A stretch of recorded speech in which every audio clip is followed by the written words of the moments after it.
Ladies and gentlemen, welcome to another episode of League Chat with the Stat, part 2 of the 2022 season previews. Thank you for joining me again on a brand new week. Very excited to be able to run through the top 8 of 2021 and discuss their recruitments, who they've gained, who they've lost, and just how they're going to go this year, and the big question marks surrounding each of these sides. Very keen to rip into this one, considering that a lot of these teams will possibly be in the top 8 once again this year. Really keen to obviously get my head straight into this one, dive straight in and discuss all recruitment for each club in the top 8. Just wanted to say shout out to Danny, one of our guests from 2021, who bought me the leaderboard, the manual leaderboard that gets changed for the NRL ladder, and that'll be getting changed week in, week out before every episode. So very cool stuff here. Appreciate the fans and appreciate you all sending in your little bits and pieces. And shout out to Tim as well for the mugs and just the continuous support from all of you guys has been really appreciated. So thank you to Danny and thank you to Tim for those things. So really do appreciate it. Getting straight into the 2022 season previews, the part 2 of the 2-part series. And we're going through to the Gold Coast Titans, who finished 8th in 2021. They recruited Isaac Liu, Aaron Booth from the Storm, Isaac Liu obviously from the Roosters, Will Smith from the Eels, Paul Turner from the Warriors, and upgraded the contracts of Tony Francis, Shalyn Fuller, and Thomas Weaver. However, they did lose Jamal Fogarty to the Raiders, Mitch Ray and Sonny Dill with the Eels, Tyron Peachy headed to the Tigers, Sam Stone and Jai Whitbread headed to the Centurions in the Super League, Ash Taylor, as you all know, went to the New Zealand Warriors, and Anthony Don, who announced his retirement from the game. Now, a lot of question marks surrounding this Gold Coast Titans side. Now, they've got some decent backs and they've got some great forwards, but the question now is just the spine. How will this new spine click? Now, for those that are unaware, Aaron Clark will be the starting 9 for the Gold Coast Titans come round 1. In the halves will be Ashley Brimson moving from fullback to 5'8", where you've got Toby Sexton coming into halfback to take the spot of Jamal Fogarty, who was released over the offseason to join Canberra. And they've got at fullback, they have Jaden Campbell. I almost blanked out there, but they've got Jaden Campbell at fullback, the son of Preston Campbell and the legend, one of the legends of our game. So it's a very young spine. So how will the spine go? Look, it'd be interesting to keep them all fit and keep them on the park. I know that of those 4 players, I know Ash Brimson has a bit of an injury history. So it'll be very important for him to stay on the park and to continuously be there and to be building those combinations with Sexton, with Campbell, and with Clark. Very important for him to be sticking into that side. But like I said, they've got great backs in Corey Thompson, Philip Sammy, Brian Kelly, and with obviously Ashley Don retiring, they've got Greg Marju there as well. And moving into the forwards, I need to discuss the forward pack. You guys know you got Moriaki Fotuaika, Isaac Liu, who they've signed, Tino Fa'asumaleaui, the new captain. They got David Fifita, they got Bo Firma, they got Kevin Proctor. So they're very packed in their forwards. So Gold Coast, I reckon, can do better than they did last year, sitting in 8th. So it'll take some time for the spine to click, but I think they will go pretty well. It is inexperienced, but like I said, it's a relatively young side still. So really keen to see how the Titans will handle all the pressure and leading into this year, and hopefully try to book another top 8 spot. Now, will Ashley Brimson impress as a number 6? He believes that it's not too different to being at fullback. He just gets his hands on this ball more, and he's a dangerous player, Ashley Brimson, when his hands are on the ball. So I'm looking forward to seeing how he'll go. I think he'll do okay. I think it'll take some time. I think Sexton will go really well. I think Sexton, with a full year of prep, I think will go pretty well. I think having a big preseason with the NRL squad and training day in, day out, and getting the combinations right, I'm sure that, only playing a few games last year would have helped him and built up his confidence, and he'll be looking to rip in and get very keen to lead the Titans into a new year and a new era with a bunch of new players coming in, a few players leaving, and just being able to build that squad together and just continuously improve week in, week out. Now, how will Justin Holbrook decide between picking Bo Firma or Dave Fifita on the starting side? Now, usually you think Dave Fifita should be in the starting side due to his pay packet of $1.2 million. Also because of the fact that, Bo Firma should be coming off the bench, but with how things went last year, Bo Firma was the one starting. Fifita was coming off the bench. I know he was carrying an injury, which was probably why, but Firma was unbelievable last year. I thought he was probably one of the Titans' best players, if I'm going to be completely honest.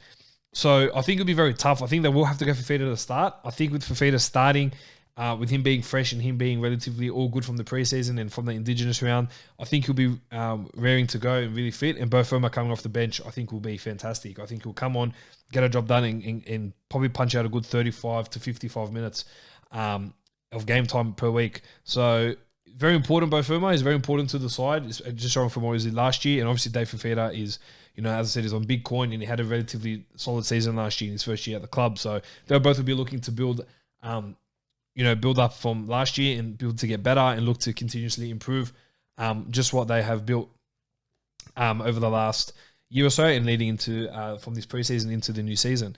And the big question here is about Kevin Proctor, the former Titans captain. His captaincy has been taken away from him and given to Tino Fa'asumala-Aui. Now, will Kevin Proctor keep his starting spot? Look, I doubt it. I think it should just be given to Firma, Fafita, and then have either Isaac Liu move from lock to prop and then put Fa'asumala-Aui at lock. I think that's the way they should be going. I think both of them, of Firma and Fafita, should be starting. Proctor will come off the bench. I believe it'll be his last year in the NRL as well. I think he'll go well. I think he'll have another solid year, and he'll just be there to kind of build up the young guys coming through before he potentially departs the NRL. So a couple of question marks around the Gold Coast Titans and how they're heading into 2022, but I think they'll have a pretty decent year and probably make the 8 again. Finishing in 7th last year was the Newcastle Knights, who've recruited Dane Gagai from the Rabbitohs, Adam Clune from the Dragons, Leo Thompson from the Raiders, and signing the upgraded contracts to Chris Vealea and Christian Mapapalangi. So a couple of those boys getting into the top 30 squad there. They did lose, however, Josh King to the Storm, which I think is a very underrated loss. I think Storm have gained big time in signing Josh King. Mitchell Pearce went to Catalan's Dragons, got released over the offseason. Connor Watson's heading to the Roosters, which I think is a pretty big loss. Stafford Toa signed over the offseason to the Tigers, which I thought was a bit of a questionable one, considering he played pretty well last year. And Gehamat Shibasaki got released early to go to Rugby Union. Now, lots of questions here. And it mainly just hangs around the spine. It mainly relates to the plays in the spine. Now, you've got Callum Ponga at fullback. You've got the new halves of Jake Clifford and Adam Clune. And you've got Jaden Bradley at hooker. Jaden Bradley's actually done his Achilles, as we all are aware. And if you didn't know, he's done his Achilles will be out for the first 4 to 5 months of the season. So Chris Rendell will be coming in starting hooker. So that's already affecting the Knights leading into the season. They'll be missing Daniel Saifidi as well, who got injured in the trials due to a hit-drop tackle from Luke Thompson against the Bulldogs in their first trial. So they're already going into the season, a couple of men down, a couple of key men. Daniel Saifidi had a great year last year, and Jaden Bradley is their main hooker. Now, my big question marks are over the spine, and relatively Callum Ponga. Now, I think he is a fantastic player. I think what he can do on the field is amazing. And I do rate him, but the problem is I don't rate him for the pay he's on. He doesn't play many games per year. He's always injured. He's pretty injury prone, and I genuinely think. And the question that was asked to me was, Callum Ponga will he be able to stay on the field consistently this year? I hope so. I really hope so. He's got to get over these niggles that he's got. That he's been carrying from over the off season. I know he's had a strong preseason of training. I just think it's very important that he has to be on the field for every single game. I think it's so important. If he gets injured, unfortunately, understood, but he's just so important to that side, and a lot of the attack goes around Callum Ponga. So I think it's really important that he continues to work on his fitness, get over those little niggling injuries, and be able to put in a consistent 80-minute performance every week, because Newcastle without Callum Ponga are just a mess. How will the new halves pairing of Clifford and Clune go, especially missing Mitchell Pearce? Look, I'm not sure. I think judging by the first trial against the Bulldogs, I thought they combined pretty well. I really like Adam Clune, and I think he'll actually really improve at the Newcastle Knights. He'll come of himself, and I think he'll really improve. And Jake Clifford's got a point to prove to the Cowboys as well for releasing him early and not wanting a bar of him. So, look, I think they'll both go pretty well. They had strong trials, both of them, and it'll be exciting to see how they go on the halves. Now, how will Chris Rendell go replacing Jaden Bradley? For more reports, I believe that Chris Rendell is actually one of the fittest at the club, so I think he will fit in and slot in absolutely fine.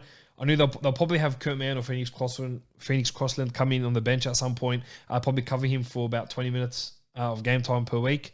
But look, I genuinely think that he'll go pretty well. He's done it before covering Bradley, and I think he'll do it again. And with more time with the spine and the whole team, I think it'll make him a lot better at play for it and build up his experience. And he'll just be looking to cement a name for himself at the club. Will Dave Clemmer bounce back and have a better year? Look, I think he will. I think in that first trial against the Dogs, he really made a point and tried to prove that. He was dropped last year at some point to the bench. He wasn't really utilised in the way that we know him to be utilised, but he's on big coin and he needs to step up, so he needs to have a massive year. And I'm backing him because it's David Clemmer, and I've always been a big fan of him. So I think he will definitely step up, and I think he'll have a massive year, probably one of the best years I'm ready to see from him. And I'm just looking forward to seeing how they go. Now, with the Newcastle, look, they do obviously sign Clune and Gagai, and I think Gagai is huge for their backs. Both in a backline of Ponga, Dominic Young, Bradman Best, Dane Gagai, and then fighting out on the wing spot. There could be absolutely anyone's game there. Look, I'm excited to see how they'll go. I don't know if they'll make the A. A lot of people are tipping the Spoon. I just don't think they'll go that bad, but I don't think they'll make the finals. So I'll be really keen. I'll be watching Newcastle Knights with a lot of intent this year to see whether Adam O'Brien has gotten over the inconsistencies of performing week in, week out, and not performing week in, week out, and just try getting him to perform at a consistent pace. You obviously lose some games, but how they made the finals last year is absolutely beyond me. Moving on to the team that finished 6th last year, the Parramatta Eels. They've signed Mitch Rain from the Titans, Bailey Simonson from the Raiders, Ofahiki Ogden from the Bulldogs, and they upgraded the contract of Josh Tuipulotu. They lost Will Smith to the Titans, Joey Lussick to St. Helens, Keegan Hipgrave retired, while Blake Ferguson signed a deal with Japanese Union before he was arrested for cocaine charges in Japan, and Samuel Hughes was released from the club. Now, it's been 36 years, and a lot of the players are saying that they're very confident this is the best squad they've got. Can they break through the premiership drought and win a comp this year? Honestly, they have a great team. I've always hated on Parramatta, and I've always not been a big fan of them, but they have a good team. They have a solid team, 1 through to 17. It's obviously not a terrible side. We saw just how close they came last year to beating Panthers before they lost 10-8. I reckon if they had beaten the Panthers that week, we could have potentially seen the Parramatta win the grand final last year. But it's a new year. They've got a couple of players missing from their squad. They've added a bit more experience. So I don't know if they'll win the comp. And it comes down to the mental edge of Brad Arthur. I just don't think mentally he can do it. I mentioned that last year in one of the podcasts towards the end of the season, where he doesn't have that mental edge to win over the better coaches. Now, he got over Bellamy twice last year, which was really important for their confidence, once in the beginning of the year and once towards the end of the year, which was really good for the Parramatta side. But they've just got this knack of always falling short, and they always get to the second week of the finals and they just break down and they just, they go weak. If you ever look at the last couple of years as well, Parramatta had hot starts. Last year they won the first 9 of their 10 games. So they were at 90% for the first 10 rounds and they were like flying. The year before that, they had won 13 of their 15 games before they went through a slump as well. So can they avoid a slump? I think they're in a better position to this year. But like I said, it's going to take a whole big effort from all their players. Dylan Brown, in one of the questions that I got asked by one of our fans, will Dylan Brown have what it takes to break out and have a massive year? I think he will. Got plagued with a lot of off-field issues last year, and it really kind of hindered him and hindered his performances. So with a fresh year of keeping everything off the field, I think he's primed for a big year. I think him and Moses are ready to take it to the next level. And I do think that they can really contend for the title this year before their team falls apart for next year and has been recruited. It's been well documented over the offseason how a lot of their recruits are heading to different clubs. But look, we're not focusing on 2023. We're just focusing on 2022. And another question I got asked was, will Brad Arthur last beyond this season? Honestly, he shouldn't be. Like I've mentioned before, he just got this thing about himself where he can just convince the media that, everything's always rosy, everything's always fine. I just don't think he's the right man to lead Parramatta into the next step. He's been the coach for 9 years and they still haven't really improved much. So, look, I just think that he won't get sacked beyond this year. I think he will last beyond the season. He just signed a 3-year contract extension. So, very hard to see him leave considering the dollars he's on per year. And also seeing just how relatively well that Parramatta have been going, that will just keep him around for another year. So, look, it'll be very interesting to see what happens. I'd like to think he would get sacked, and I think Shane Flanagan will be ready to go and coach any side that would obviously have him. But, look, it'll be another tough year for Parramatta. They'll need to make the top 4. Finishing in 6th last year would have really hurt them. Obviously, losing those games at the back end of the year as well. So, look, I think Parramatta's best chance of winning a comp is this year. As I said, their side gets picked apart next year, and so this is their red hot crack to actually do it, and they're a real chance. I'll be honest. I think they're a real chance to do it. Will they get it done? I don't think so. Moving on to the Sydney Roosters, who've signed Connor Watson from the Knights, Renato Tony from the Bulldogs, Paul Momirovski from the Panthers, and Kevin Nagama from St. Helens. They have lost a lot of experience. Brett and Josh Morris, who've retired, Jake Friend, Boyd Cordner, who've retired as well early in the season, Dale Copley, who also announced his retirement, and Isaac Lee, who went to the Titans, a man that locked the scrum and it was such an influential player over their time and their success. And Matt Ikuvalu goes to the Sharks as well. Now, I've got Roosters winning the comp. It's a brave call and it's a bold one. Last year I made the bold call of Rabbitohs winning the comp. I would have been right if Latrell played, but I'm going to go Roosters winning the comp this year. The way they performed last year through all the adversity was nothing short of phenomenal. Now they get all their troops back. So Luke Keary comes back. Lindsay Collins comes back. Already, there are two big names in that side that come back into the side. They've signed Kevin Nagama, who's won 3 premierships over in St. Helens from the Super League. They bring him into the side. That's a wealth of experience. They get Paul Momirovski, who just won a comp at the Panthers, into the side.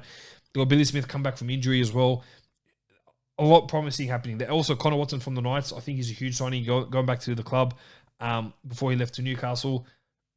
Mate, I just think how far they'll go. I think they'll win the comp.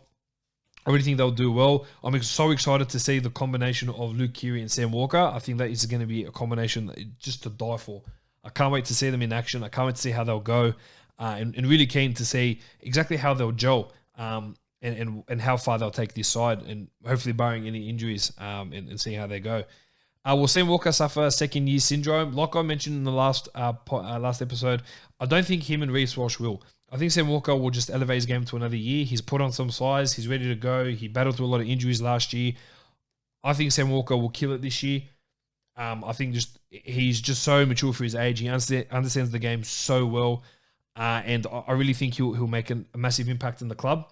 And I think he will, in his second year, avoid the second-year syndrome and probably win a premiership in his second year. So we'll be very excited to see how Sam Walker goes. But I'm backing him all the way, and I think he'll be fantastic with a full season under his belt, majority of a full season last year under his belt, just how well he'll carry that into this year. Will they miss the wealth of experience that's no longer there? Look, they will. We've got over 400 to 700 games experience that's left that club. But they covered it really well with Boyd Cordner going. They've had Satili Tupanua, Nat Butcher, Egan Butcher come through, Nufahu White, and they've signed off for Tony from the Bulldogs as well. So they've got players in place that can potentially step up. Covering Jake Friend, they've got Sam Verrills and Ben Marshke. Brett and Josh Morris, like I mentioned earlier, losing them to a huge, but they get Joey Manu back from injury. They've got Billy Smith back from injury as well. They've got Kevin Nagama, Paul Momirovski, Joseph Sawali. There's a lot of talent there. Tedesco at the back. It's a great looking cover. So they will miss the wealth of experience, but they've got a lot of decent coverage there to be able to guide them through their next phase. And Trevor Robertson knows exactly what he's doing. Got all the faith in the world for him. And what I'd do to be a Roosters supporter right now, probably getting very keen to potentially winning a comp. And the last question, will Luke Keary and Lindsay Collins have big seasons? Yeah, they will. I think we'll see Lindsay Collins back in an orange jersey, making that big call. I think they really missed him in his go-forward last year. Before he got injured, he was playing some very good football. I was really unlucky for him to do his ACL. And I think Luke Keary will come back into that side and steer it perfectly. We know just how good Luke Keary can play. We know his ability is next level. So I'm really keen to see him carve out a big year and hopefully an injury-free one and guide the Roosters to a potential premiership. Moving over to our top 4. And finishing in 4th was Manly Warringah Sea Eagles. They gained Ethan Bullimore, which is only their main signing. And they lost Curtis Sirenan to the St. Helens. So they signed Bullimore from the Broncos, by the way. I should have mentioned that. They lost Curtis Sirenan to St. Helens, Moses Sully to the Dragons, Kate Cuss to the Wigan Warriors, Tavita Funa to the Waratahs, and Jack Kachevsky to the Dragons. Now, last year, I had a go at Manly's recruitment, and they got completely put to shame. I'm not going to question their recruitment this year. They've only signed the 1 second rower and upgraded a couple of contracts within their squad. But there's still a couple of questions asked about this Manly side. Can Tommy Turbo have another massive season? I can't see why not. I think he'll probably match this season or probably even go better. I think with his new training techniques and the way he's going about his training and overcoming his hamstring injuries, I think he'll be absolutely fine.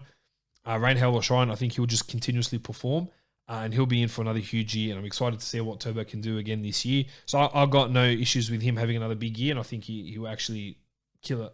So I'm really excited to see that.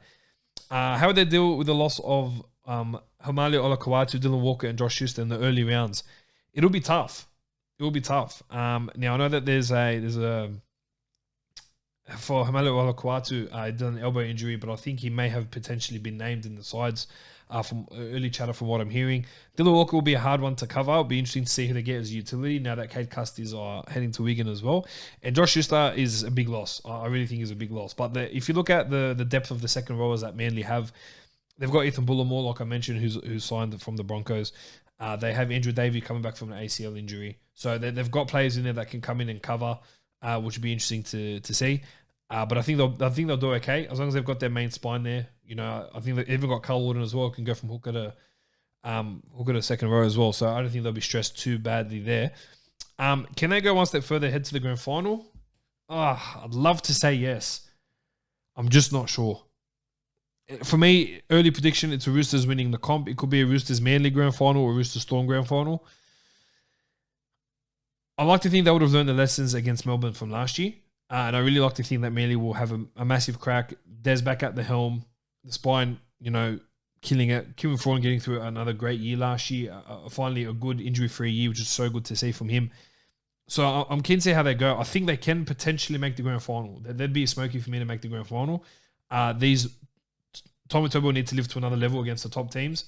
And so will the halves, so will the rest of the spine, so will the whole squad. I think they would have learnt and taken the lessons from last year, brought it straight back into this year, and are raring to go and potentially win the grand final there.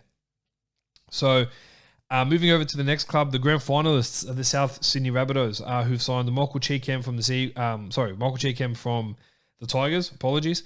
Saliva Havili from the Raiders, and Isaiah Tass and Richie Kenner from the Broncos. They've lost Adam Reynolds, which is a massive loss to the Broncos. Dane Gagai lost to the Knights. Braden Burns and Joshua Cook to the Bulldogs. Benji Marshall, one of the best ever, has retired. Patrick Margo to the Wigan Warriors. Joe Lovadua to Hull FC. Jaden Saw and Tata Marga to the Dragons, while Troy Dargan and Brock Garner were released from their contracts. How will the loss of Adam Reynolds impact the side? I was asked, and I think the biggest loss here is Wayne Bennett. But aside from Wayne Bennett not coaching the side, I genuinely think Adam Reynolds is such a huge loss. Just the impact that he had week in, week out, the way he led that side, the way he just allowed Walker to play his game and dominate that left edge, the way he controlled everything, it was second to none. He's probably one of my favorite halves in the comp. He's definitely top 3 of the best halves in the competition. You know, he's won a grand final. He's been in the big stages. He knows exactly what it takes. It's going to affect them big time. I don't think Souths will be the same side. I don't see them anywhere near the top 4. I think they'll probably drop to top 6 or 7. The loss is huge. Lachlan Innes has big shoes to fill. Now, he did a few things in the charity shield that I liked. Kicked that 20-40, so he's got a couple things up his sleeve that he's got there, but will he be able to fill the Adam Reynolds' boots? Only time will tell. Will he do as good of a job as Adam Reynolds? It's his first year. There's a lot of pressure to be putting on the kid, but he's got big boots to fill, and I think Rabbitohs will come to regret the loss of Adam Reynolds. I genuinely believe that. Can Latrell control his aggression on the field and avoid suspension this year? He won't be able to control the aggression because he's going to still bring that aggression. Will he avoid suspension this year? Given his track record, it's hard to show. But he's one player that absolutely has to put it together and keep it together. In the last 2 seasons, he's missed finals campaigns. Last year, it cost him the grand final, and like I mentioned earlier, and I'll stick by that. Copped a bit of heat for it, but couldn't care less. That's what I'm here for. The Troy Mitchell plays a grand final last year, they win. So that's just how important he is to the side. Now, I don't see him moving to the centres, even though they're a bit short in the centres there. I think he needs to be at fullback, but he's so important to the side, and he's so important that he cannot be missing from the side. He's on big coins, so he has to figure out a way to kind of tone it down or just match his aggression, because at the moment, it's causing him a lot of trouble. It's getting him suspended, and it's causing him to miss finals campaigns. And that's, if you're making team makes the finals, you need your best players there for. So it'll be interesting to see how he goes this year. An interesting one I got, will Jai Arrow finally come of his own now that he's in the starting spot? I want to say yes. I want to see Jai Arrow really step up and play the influential role that he played back at the Titans. I think he was a great lock for the Titans. moving to the Rabbitohs, coming off the bench, obviously being a Wayne Bennett side. Wayne Bennett knew exactly what he was doing. Didn't have the best of years last year. Was distracted for the few off-field incidents that he got himself involved in. But look, Arrow coming to the starting side, I think he's good. And I think he will definitely make the most of his opportunity in the starting side. So really keen to see how he will handle that for sure. And moving over to the Premiers, the Penrith Panthers, who finished second on our leaderboard ladder that's shown over here. They just made depth signings like they did last year. They signed Chris Smith and Christian Crichton from the Bulldogs and Sean O'Sullivan from the Warriors. They did lose a bit of experience, however. They lost Matt Burton and Brett Naden to the Bulldogs, as we all know. Paul Moravsky went to the Roosters. Tyrone May went to Catalan's Dragons. Kurt Capra went to the Broncos as well. So they did lose a few players there, which was very expected considering, they win the comp and every team wants to pick apart the best of the Panthers side. So it's the massive question that hangs down now. Can they go back to back? Can the Penrith Panthers go back to back? Oh, look, it's tough. It's very tough. Matt Burton was influential for them in the centres. Kurt Capra was solid for them in the second row. Paul Moravsky came with his own as well. Tyrone May was a good utility. He filled in whenever he could. I don't think they'll go back to back. I really think the Roosters will win the comp. It doesn't mean that Panthers won't be close. I think they'll finish top 4. I think they'll be up in the top 4 once again, with Cleary running the show and Luai, Coruscant in his last year before he heads to the Tigers, and Dylan Edwards at the back. Now, speaking of Cleary, how will they go without Cleary for the first 3 weeks of the season? For some reason, I feel like they'll go okay. I know that Sean O'Sullivan and Jerome Luai played for the Patricia brothers in Blacktown back in the day, and they've known each other for many years, so I think the chemistry and the combinations will be absolutely fine. So that's one I'm really keen to see how they go. But look, for the first 3 weeks, it will be still a struggle because, you want your best there. But Cleary is still recovering from that off-season surgery on his shoulder from the grand final or a bit before the grand final. Very important for him to continue to play, to rest, and get ready to play so that when he's ready to play, they're ready to go into another big year. And can the next generation of talent step up and replace those who are gone? So you got Isaac Targa coming into the centres to fill the spot of Momirovski and Burton. You've got Liam Martin coming from the bench into the starting side. There are a lot of kids there that'll be looking to push for a debut in that side. Look, only time will tell. They've still got a lot of their side there. They've still got a lot of core of their side. So I'm looking forward to seeing how Penrith go. I don't think they lose too much. I think Liam Martin coming for Cape is a huge bonus. Obviously biding his time on the bench, I think is big. I think Spencer Leniu will be better for his year. Moses Leota will be good. James Fisher-Harris, Penrith Player of the Year, probably one of the best players of the year last year, best prop forward of the year, will definitely have another big year. A lot to get excited for Panthers fans. Like I said, they did lose a bit of experience there, but I think they'll be better for it this year, and they'll overcome it with some juniors that they've got in the system. Their academy is second to none. So I'm excited to see how they go, and I think they'll do pretty well this year considering the players that they have lost. Excuse me. And the last club to get through was the team that finished first last year, the Melbourne Storm.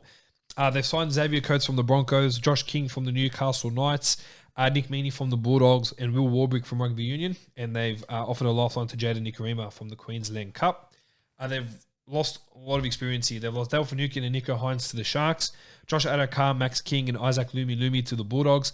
Berkey Lee's gone to the Broncos. Aaron Booth's headed to the Titans. Aaron Penne's joined the Warriors, while they've released Riley Jacks, Tyson Smoothie, Judah Turahui, and Daniel Atkinson. A couple of question marks coming from the Melbourne Storm camp. How many games will Nelson Asafa-Solomona play? Now, there was obviously a big deal in terms of his vaccination stands, which honestly, I could not care less about. Vax, not vax, I don't care. Again, we're not getting involved in the political side of things on this podcast, like I've mentioned before, and I don't plan to start. The only thing I'm really keen to see is how many games he'll play. Because if he's only listed for all the home games, he's only playing 12. If he has gone and got himself vaccinated, he'll be available for more. So I'm very intrigued to see how Melbourne will handle that situation. It'll be very one to watch out for, one to look out for the rest of the year. Now, they've obviously, like I mentioned earlier, signed Nick Meaney and Jaden Nikorima. Which one of those two would probably replace Nico Hines on the bench? I think they'll probably lean towards Nick Meaney. I know that Jaden Nikorima had a pretty okay stint in his first time in the Storm colours in the trials, but I think Nick Meaney will be the safest one. He's a goal kicker. He can play fullback, he can play wing, he can play centre, so he offers that versatility. Obviously not as good as Nico Hines, But look, I'm sure being under the Melbourne system, I think he'll definitely flourish. So we'll be looking to see how Nick Meaney goes, coming from the Citadels and the Bulldogs to one of the top teams in this Melbourne Storm. Can they go one step further, head to the grand final? Look, I think they can. I think while they've lost a bit of experience there, I still think they've got some talent there that can really take them forward. Craig Bellamy's coaching again, so we all know how well they'll go. Look, I think the signing of Josh King is huge. I think he'll play a massive role this year in getting him to the grand final. I think being one of the fittest at the club, winning all the fitness regimes there, getting some game time under his belt as well, would be better for it. So I'm looking forward to seeing Josh King really come with his own this year for the Melbourne Storm and seeing exactly how he'll fit into that 17. And the last question here is, will Brendan Smith and Harry Grant continue to share the 9 jersey this year? I don't believe so. I think Nelson Asafa-Solomona will spend a lot of time coming off the bench, considering he had a very interrupted preseason. They are missing Tui Kamikimika, who stood down indefinitely due to an off-field incident. Harry Grant, the number 9 jersey is his. Brendan Smith heading to the Roosters, I think, which will probably get the 9 jersey there. So this will be the last year that Smith will probably play lock, and he'll give it all. He'll give it everything. He's also had a bit of an indifferent off-season as well. So looking to see how he goes. And the last question I have here, actually, sorry, there's one more question I've missed out. Will Cam Munster have a better year? I think he will. Last year, he obviously went through a lot of issues, which caused over the off-season to him to get done for cocaine. Went through the rehab, lost a lot of weight, looking really good. He's had a very poor few years, Cameron Munster. So I'm looking to really see him step up this year. And I think he'll do it. I think, obviously coming out of the rehab program that he was in, will obviously make him a lot better person for it. And I genuinely believe that he'll have a better season this year. Hopefully to build the better combinations with Jerome Hughes and Ryan Pappenhausen at the back as well, which I'm excited for him to see get a full year under his belt. But look, Munster will have a good year. I'm backing him to have a better year this year, much better than what he had last year. Guys, thank you so much for joining me on the 2022 season previews. Look, round 1 is only right around the corner. But stay tuned. Very shortly, I'll be dropping the round 1 preview. So going through each of the teams, who they're missing, where they're positioned, and my tips for the year. Speaking of tips, I have some big news. I have teamed up with Fanzo, who are formerly known as Matchpin, and are running a 2021 Victoria Bidder competition. Would have chucked up the photos, so you guys would see that already. Look, download the app. The code for the tipping competition is League Chat, so it's under our podcast name. So if you're a fan and you want to jump in, you can join at any time. You don't have to join just beginning of the season. If you see this a little bit late and you kind of want to join in whenever you want, please, the more the merrier. We're getting a big comp coming in, so I'm excited to be able to do that with Fanzo.